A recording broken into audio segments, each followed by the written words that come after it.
Hi అండి, నమస్తే. Welcome to Adhima Creations. ఈరోజు చాలా special and variety cake recipe gulab jamun cheese cake ఎలా చేయాలో చూద్దాం.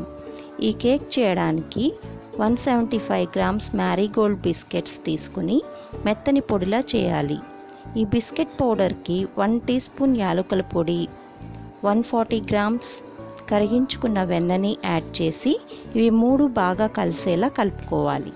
కేక్ చేసే కేక్ మౌల్డ్లోకి బిస్కెట్ మిక్స్ని ట్రాన్స్ఫర్ చేసుకుని వీడియోలో చూపించినట్లు కేక్ మౌల్డ్లో కింద స్ప్రెడ్ చేసి గట్టిగా గ్లాస్తో అదిమి అరేంజ్ చేసుకోవాలి. దీనిని 30 నిమిషాలు ఫ్రీజర్లో పెట్టాలి. ఇప్పుడు ఒక బౌల్లో 2 టీ స్పూన్స్ జిలటిన్ని 1/2 కప్ గోరువెచ్చని నీళ్ళలో వేసి కరిగించాలి.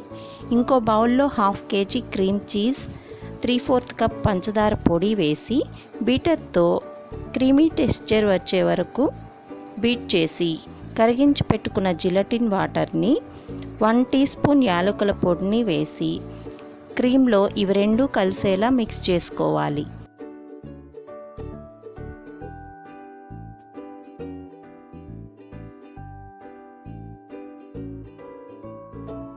వేరొక బౌల్లో 400 గ్రామ్స్ హెవీ క్రీమ్, 1/2 కప్ పంచదార పొడి వేసి దీన్ని కూడా స్మూత్గా అయ్యేలా బీట్ చేయాలి. ఈ విప్పింగ్ క్రీమ్ని చీజ్ క్రీమ్లో కలిసేలా బాగా మిక్స్ చేసి కట్ చేసిన గులాబ్ జామున్స్ని క్రీమ్లో యాడ్ చేసుకోవాలి.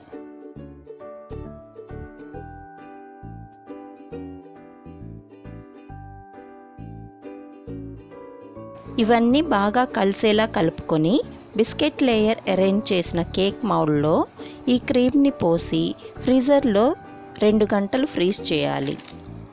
2 గంటల తర్వాత ఫ్రీజర్ నుంచి తీసిన కేక్ మీద సగానికి కట్ చేసిన గులాబ్ జామున్స్ని వీడియోలో చూపించినట్లు పెట్టుకోవాలి.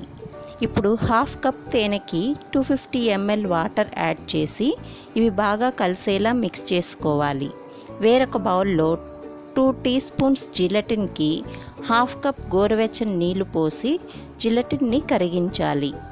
ఈ జిలటిన్ వాటర్ని తేనె కలిపిన నీళ్ళల్లో పోసి రెండింటిని మిక్స్ చేసి గులాబ్ జామున్ అరేంజ్ చేసిన కేక్ మీద ఈ జిలటిన్ హనీ కలిపిన వాటర్ని పోసుకోవాలి. ఇలా అరేంజ్ చేసిన నో బేక్ చీజ్ కేక్ని 2 to 4 అవర్స్ ఫ్రీజర్లో ఫ్రీజ్ చేయాలి.